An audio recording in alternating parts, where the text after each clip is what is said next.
మొన్నటి వరకు హిడ్మా మీద ఫోకస్ ఉండేది. హిడ్మా చనిపోయిన తర్వాత ఇప్పుడు సడన్ గా బర్సాదేవ రంగంలోకి వచ్చాడు. సో బర్సాదేవ మీద మొత్తం ఇప్పుడు ఇండియా వైజ్ ఫోకస్ అనేది పెరిగింది. ఇటు సెక్యూరిటీ బలగాల ఫోకస్ కూడా బర్సాదేవ మీద పెరిగింది. ఎందుకంటే హిడ్మా చనిపోయినా కూడా బర్సాదేవ లీడ్ చేయగలుగుతున్నాడు. Battalion number 1 PGLA, people's guerrilla liberation army battalion number 1 అంటే మామూలుగా వాళ్ళకి ప్లాటూన్స్, కంపెనీస్, బెటాలియన్స్ అని 3 రకాల డివిజన్ ఈ ఆర్మీలో ఉంటది. అంటే వాళ్ళ ఆర్మ్డ్ స్ట్రక్చర్ ఎలా ఉంటది అంటే దళాలు ఉంటాయి. దళాల్లో 10 to 15 మెంబర్స్ ఒక దళంలో ఉంటారు. దాన్ని ఆర్మ్డ్ స్క్వాడ్ అంటారు. అది కాకుండా వాళ్ళు ఏం చేశారంటే 2000 తర్వాత ఒక PLGA అనేది ఒకటి పెట్టారు. అంటే పీపుల్స్ లిబరేషన్ గెరిల్లా ఆర్మీ. ఇది ఒక రకమైన స్టాండింగ్ ఆర్మీకి ఉన్న లక్షణాలన్నీ ఉంటాయి. ట్రైనింగ్ ఉంటది. దాంట్లో ఈ ప్లాటూన్ అని, తర్వాత కంపెనీ అని, బెటాలియన్ అని ఇలా పెడతారనమాట. అలాగా ఫస్ట్ ప్లాటూన్ పెట్టినప్పుడే దాంట్లో హిడ్మా వెళ్ళాడు. అక్కడ నుంచి ఆయన ప్లాటూన్ నుంచి కంపెనీ, కంపెనీ నుంచి బెటాలియన్ నెంబర్ 1 అని పెట్టారు.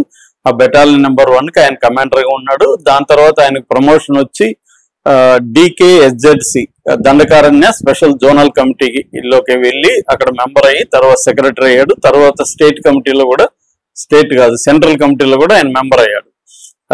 CC అంటారు దాన్ని. సెంట్రల్ కమిటీలో కూడా మెంబర్ అయ్యాడు. సో ఆయన ప్లేస్ లోకి నీడలాగా ఈ బర్సాదేవ కూడా పూర్వతి అనే గ్రామమే. సో తన ఒక రకంగా ఆయన నీడలాగా ఆయన వెన్నంటే ఉండి ఆయన బాడీ గార్డ్ గా కూడా కొద్ది రోజులు ఉన్నాడు హిడ్మాకి బర్సాదేవ. దాని తర్వాత ఆయన ఖాళీ చేసిన ప్రతి పొజిషన్ లకి ఈయన వెళ్తూ వచ్చాడు. అలాగే ఇప్పుడు బెటాలియన్ నెంబర్ 1 కి ఆయన కమాండర్ గా ఉంటున్నాడు. దాని తర్వాత ఇప్పుడు ఈయన చనిపోయాడు కాబట్టి SZCలో కూడా ఆయన స్పెషల్ జోనల్ కమిటీలో కూడా బర్సాదేవాని తీసుకుంటున్నారు. సెంట్రల్ కమిటీలో కూడా ఆయన వచ్చేస్తాడు. ఎందుకంటే వేరే సెంట్రల్ కమిటీలో ఇప్పుడు ఉన్నదే మిగిలిందే 9 మంది. అందులో ఏజ్డ్ పర్సన్స్ లైక్ గణపతిని వదిలేస్తే యాక్టివ్గా ఉండేది ఇంకొక 3-4 కూడా లేదు. సో దేవుజీ పరిస్థితి కూడా ఏంటనేది వాడికి తెలియదు. అందుకని ఇప్పుడు మొత్తంగా మావోయిస్టు బాధ్యతలంతా కూడా బర్సాదేవ భుజస్కంధాల మీద పడే అవకాశం ఉంది. ఎందుకంటే బర్సాదేవాకి ఇటు జంగిల్ వార్ఫేర్, అడవిలో యుద్ధం చేయడం కానీ, ఫీల్డ్ అంటారు అంటే పోలీసుల్ని అటాక్ చేయడం, వాటిలో ఫీల్డ్ లో కూడా మంచి అనుభవం ఉంది. దాదాపు 30 ఏళ్ల అనుభవం ఆయనకి బర్సాదేవకు ఉంది. ఈయన పాల్గొన్న అనేక ఆపరేషన్స్, ఎవరు హిడ్మా ప్లాన్ చేసిన అనేక ఆపరేషన్స్ ఎగ్జిక్యూట్ చేసిందంతా కూడా బర్సాదేవనే. అట్లాగే గ్రౌండ్ లెవెల్లో ట్రైబల్స్ ని ఆర్గనైజ్ చేయగలిగింది అంతా కూడా బర్సాదేవనే. ఎందుకంటే హిడ్మా టాప్ లోకి వెళ్ళిపోయినాక హిడ్మా గ్రౌండ్ లెవెల్లో ఫీల్డ్ లో నిలబడి ఆర్గనైజేషన్ అనేది హిడ్మా చేయలేదు.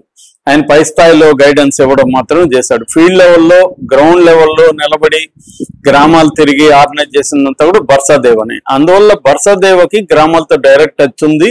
రెండోది ట్రైనింగ్ ఇవ్వడంలో కూడా బర్సాదేవ హిడ్మా తర్వాత బర్సాదేవకి అంత మంచి పేరు ఉంది. మిలిటరీ ట్రైనింగ్ కానీ, ఆయుధాల తయారీ కానీ, యాక్షన్స్ ని డిజైన్ చేయడం, ఆర్గనైజ్ చేయడం, ఇవన్నీ కూడా బర్సాదేవ చేయగలుగుతున్నాడు.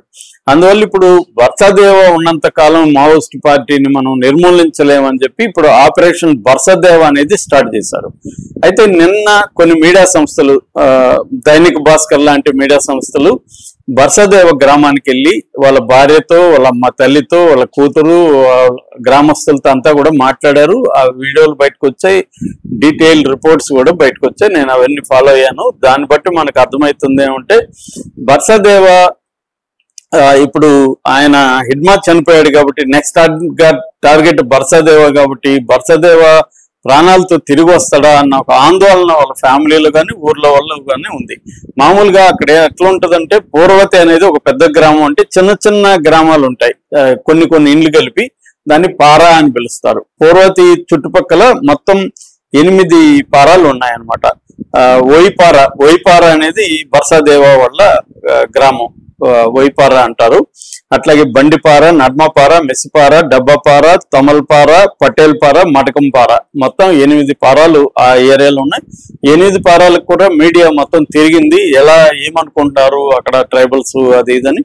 ట్రైబల్స్ ఎవరు కూడా గట్టిగా మాట్లాడే ధైర్యం చేయట్లేదు, మీడియాతో అసలు మాట్లాడట్లేదు. గుసగుసల్లోనే వాళ్ళు మాట్లాడుకుంటున్నారు. ఆ గుసగుసల్లోంచి మీడియా గ్రహించింది ఏంటంటే వాళ్ళందరిలో టెన్షన్ ఉంది. ఇప్పుడు హిడ్మా అయిపోయాడు కదా, బర్సాదేవను కూడా ఇలాగే చంపేస్తారా, బర్సాదేవి అన్న ప్రాణాలతో ఉంటే మనకు బాగున్ను, కనీసం సరెండర్ అయ్యన్నా మనతో ఉంటే మనకు బాగున్ను అన్న ఇదైతే వాళ్ళందరిలో కనబడుతుంది. ఇక ఇంట్లో వాళ్ళు వచ్చేసరికి తల్లి బర్సా సింగే, ఆమె మొన్న విజయ్ శర్మ వెళ్ళి హిడ్మా మదర్ ని కలిసినప్పుడు ఈమెను కూడా కలిశాడు, ఇద్దరిని ఒకే చోటకి పిలిపించి కలిశాడు అనమాట. సో ఇటు ఆమె పూంజా దేవి అంటారు ఆమెని, హిడ్మా వాళ్ళ తల్లి, ఆమెను ఈ సింగే ఈమెను ఇద్దరిని కలిశాడు.